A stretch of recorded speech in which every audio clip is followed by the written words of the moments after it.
Hello friends, நம்ம இப்போ என்ன பண்ண போகிறோன்னா கோதுமை கஞ்சி எப்படி ரெடி பண்ண போகிறோம் அப்படின்னு சொல்லிட்டு தான் பார்க்க போகிறோம். அதுக்கு நம்ம 1 கிலோ கோதுமை வாங்கிட்டு வந்திருக்கோம் கடையில். நீங்கள் ரேஷன் கடையில் கொடுக்குறத கூட யூஸ் பண்ணிக்கலாம். அதை நல்லா கழுவிக்கணும். 2 தடவை நல்லா தேய்ச்சி நல்லா கழுவிட்டு, நார்மல் வாட்டரில் கழுவிட்டு, அதை வெயிலில் நல்லா நைட்டு ஃபுல்லாக ஊற வச்சிடணும். நல்லா ஒரு கிட்டத்தட்ட நைட்டு ஃபுல்லாக ஊறுச்சுன்னா காலையில் எந்திரிச்சிட்டு குக்கரில் அதை நல்லா திருப்பி அந்த தண்ணியை கீழே ஊற்றிட்டு குக்கரில் ஒரு 7 விசில் நல்லா விட்டு எடுத்துக்கிட்டோன்னா, எடுத்துட்டு நல்லா இப்படி கையை தொட்டு அமுக்கி பார்க்கும்போது நல்லா இது பண்ணணும், அமுகணும். சாதத்தை அமுக்கிற மாதிரி அமுகணும். அந்தளவுக்கு வந்த பிறகு நம்ம அதை எடுத்துகிட்டு போய் வெயிலில் காய போடணும். இதை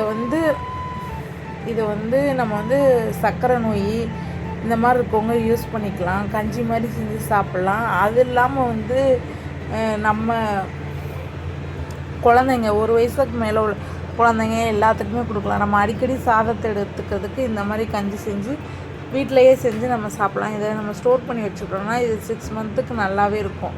நல்லா ஒரு டைட்டான கண்டெய்னரில் போட்டு இது பண்ணிடலாம். இங்கே பார்த்தீங்களா, அந்த சாதம் மாதிரி இப்படி அமுங்குற மாதிரி வருது பாருங்கள். இந்த மாதிரி இருக்கணும். இந்த மாதிரி இருக்கப்போ இதை எடுத்துகிட்டு போய் வெயிலில் காய போடணும்.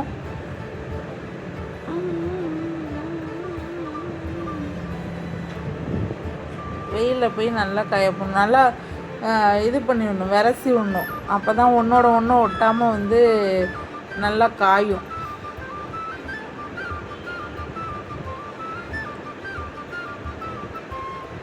கரெக்டாக ஒரு 2 நாளாவது காயணும். அப்போ தான் நல்லாயிருக்கும்.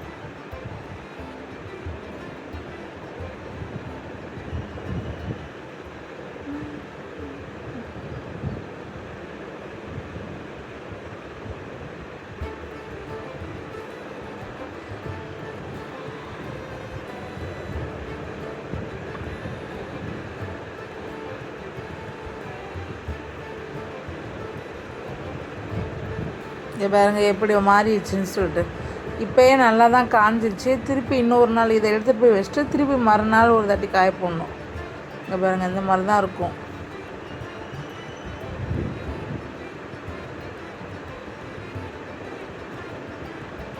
இப்போ நம்ம போய் இதை நல்லா காஞ்சிருச்சு. காஞ்ச பிறகு அரைச்சிட்டு வந்தாச்சு. அரைச்ச பிறகு இந்த மாதிரி தான் இருக்கும்.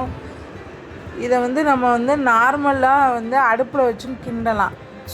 நல்லா தண்ணியை கொதிக்க வச்சு இதை போட்டு கொஞ்சம் நேரம் ஒரு 10 நிமிஷம் நல்லா கிண்டிங்கன்னா அதுவே கஞ்சியாக ரெடி ஆயிரும். அது இல்லாமல் இந்த மாதிரி குக்கரில் ட்ரை பண்ணணுன்னா, நான் இப்போ 1.5 டம்ளர் எடுத்திருக்கேன். 1.5 டம்ளர் எடுத்தாவே 5 பேர்கிட்ட சாப்பிட்லாம். 1.5 டம்ளருக்கு நல்லா 5 கிளாஸ் தண்ணி ஊற்றினேன். 5 கிளாஸ் ஊற்றி ஒரு 2 விசில் வச்சா போதும்.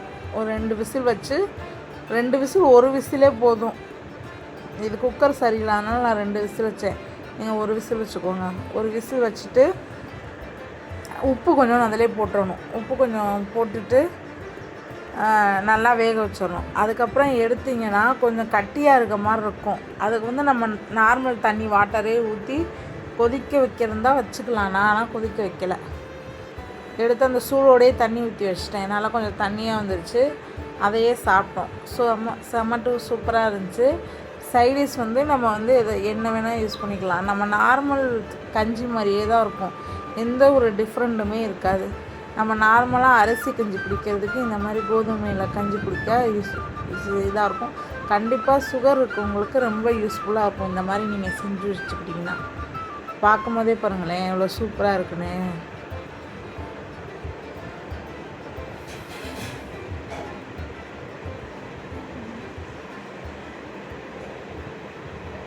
நாங்கள் எல்லாருமே இன்றைக்கி இதை தான் பிரேக்ஃபாஸ்ட்டாக சாப்பிட்டோம். பிள்ளைங்களும் விரும்பி சாப்பிட்டாங்க. நல்லா இருந்துச்சு.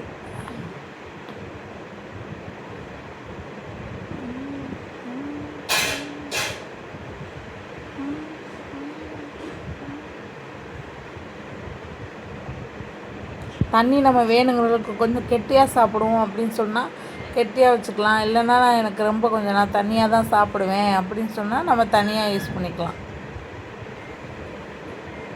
நான் இந்த மாதிரி கொஞ்சம் லைட்டாக கிரேவி டைப்பில் தான் நான் வச்சுக்கிட்டேன். எங்களுக்கு இந்த மாதிரி தான் பிடிக்கும். அதனால்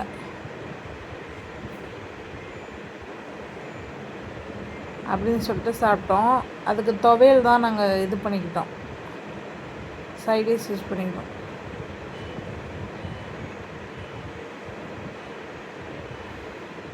சூப்பராக இருந்துச்சு டேஸ்ட்டு. இந்த மாதிரி மோர் வீடியோஸ்க்கு வந்து நம்ம சேனலை சப்ஸ்கிரைப் பண்ணிக்கோங்க, லைக் பண்ணுங்கள், கமெண்ட் பண்ணுங்கள். நம்ம சேனலை புதுசாக பார்க்குறவங்க சப்ஸ்கிரைப் பண்ணிக்கோங்க. பாய்.